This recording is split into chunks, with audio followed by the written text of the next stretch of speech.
Pirmas dalykas, tai viešumas čia ne prie ko, jeigu nebūtų viešumo, tai būtų padarę labai senai. Tai padaryti bandė tada, kai buvo jam nustatytos ligos, ir nupirkti bandė, ir tai pagalba šantažavo, nes atsisakiau tam gėrio trupinėlių fonde būti, parodė mano krūtinę, kur mano vaiką tėvs demonstravo. Visi nuo tada bandė susidoroti ir ligoninėse, ir visur vyko teroras, nes jiems to vaiko senai reikėjo. Nežinau kam, nežinau. Tai viešumas gelbė iki pasnės akimirkos, kadangi žmonės bailiai ir niekas nesikišo ir niekas nevažiavo gelbėti. Nu, jeigu būtų žmonės sukilę, to nebūtų įvykę. Tai pasiplokit, bet iš jūsų reikalas. Aš padariau viskas, kas mano rankose, tai dėl to viešumo galit lot, bet visi protingi, adekvatų žmonės puikiai supranta, kas yra viešumas ir dėl ko jūs bandėt nutildyti ir toliau bandot, bet nenutildysit. Kitas dalykas, dėl to darbo atsibodo kartotis, kad aš dabar turiu daryti viską, kad atgauti vaiką, o neįti maksimą dirbti. Ir aš dirbau daugiau per tos 7 metus, negu jūs per gyvenimą nudirbsit. Ir fiziškai, psichiškai, emociškai ir taip toliau. Dar kitas dalykas. Apie skausmą aš nekalbėsiu, jeigu jūs nematot skausmo. Ir jeigu jūs nesugebat susidoroti su skausmu, nes jeigu aš isterikuočiau, tai aš būčiau psichuškiai. Uždaryta, be šansų pamatyti vaiko bent lavoną. Kitas dalykas, tai kad iki šiol man neskambina nieko ir neduoda jokių žinių apie vaiko sveikatą, būklę ir taip toliau, ir man uždraudė skambinti. Viską pasako. Ką čia dar norėjau pasakyti? Kažką vat pamiršau, pirmą ir dabar pamiršau.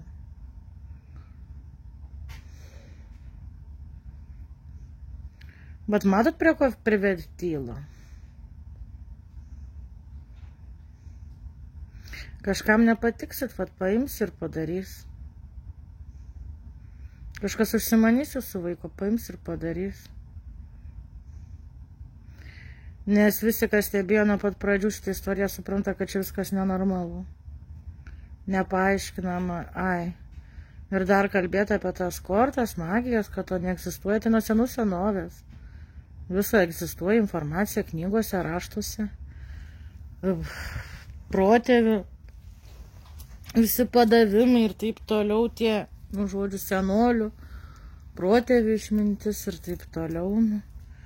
Tai ne aš čia sugalvau, pilna internete, tai tam pačiam informacijos. Apie tas karmas ir dievus irgi. Pilna knygų, rašytinių šaltinių ir internete. Ir dėl to žmogų vadinti neadekvačiai, neatlikus jokio testą ir ekspertizės. Kaip pas psichologą esu buvus per gyvenimą ir niekam man nenustatyta.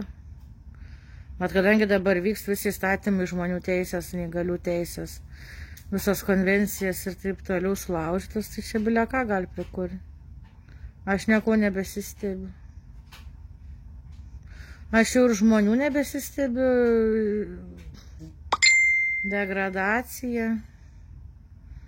Nebesistebiu.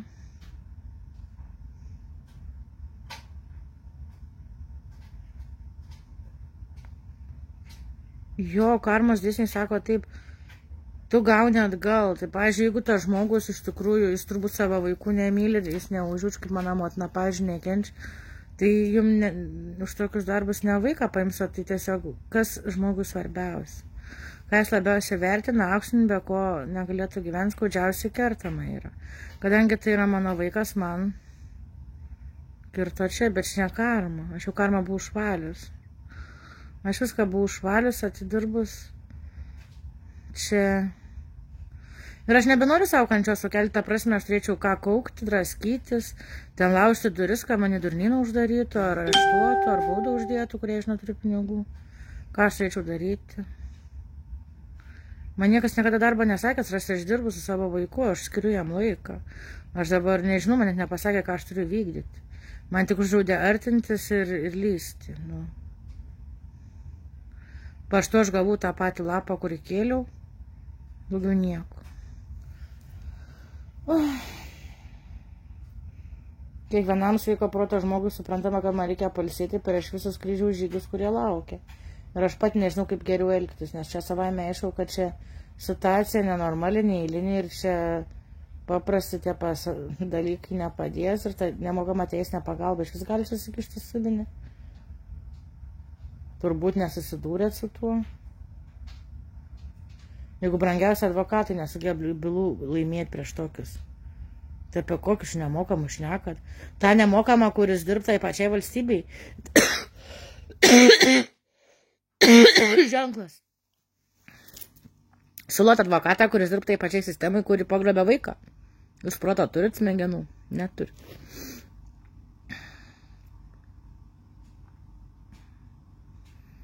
Aš ir taip įsekus per visus galus, protingi žmonės mato, supranta. O kiti beprasmiškai ir kalbėti. Ir iš vis, aš pati net nesuprantu, kas čia vyks, aš tikrai nesuprantu. Nes čia nei logika, nei protų, niekaip nepaaiškinama.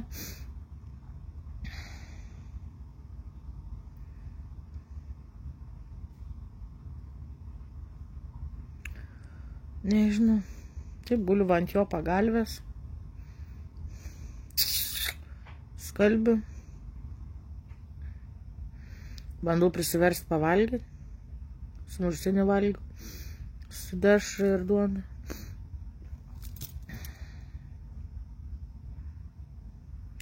Tik žinau vieną, visi kas atsakingi atsiims, bet kokią atveju. O gal ne. Gal Dievo tikrai nėra. Gal tikrai nėra. Kam reikėjo tą vaiką paaukoti? Kad būtų kažkokia pamoka. Nežinau. Pati nerandu nei atsakymą, nei sprendimą. Žinau tik vieną, aš kovojau, draskiausi, ardžiaus, dariau viską, ką gali, o visi žiūrėjo ir įtakingi žmonės, ir žinomi žmonės, ir valdžios žmonės, ir nieko nedarė. Tai kad turėkit karmą, ypač Indrės Tonkuvienė. Irgi. Kur parašė, kad aš išsigalvoju, kad man siūlė 4 butus savivaldybė. Bet raštiško atsakymo negavau, kokius siūlė įrodymų. Šūda malūnas. Aš turiu kreiptis kažkur ten. Aš visur kreipiausi dar Liepos mėnesį. Ir prezidentui rašiau visiems. Komisijas neįgaliu, taip toliau. Aš visur buvau kreipusi, visi viską matė viešai, kas vyksta. Nu ir viskas. Kur aš dar galiu kreiptis? Aš visur jau viską padarius, aš daugiau negu įmanoma padarius. Kur aš dar turiu, ką aš turiu dar padaryti? O jūs tai iš vis nieko nepadarėt. Visi stebėjot, komentavot, nieko nepadarėt. Juk buvo daug visuomenį pavyzdžių tokių. Ir vis tiek nieko nieks nedarė. Nu ir viskas yra kaip yra. Aš padariau daugiau neįmanoma.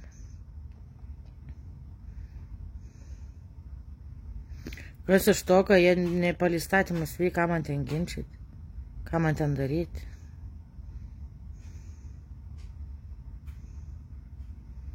Aš esu išsekus fiziškai, man reikia pailsėti, kad aš galėčiau kažką daryti.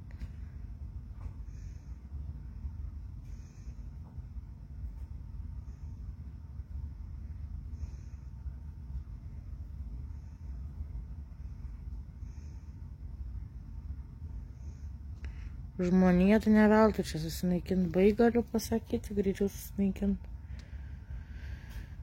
Nerandu paaiškinimą, kuo mes čia atėjom saidam. Aš tikrai be jo negalėsiu gyventi. Ilgai bent jau. Man buvo svarbiausia jo sveikata.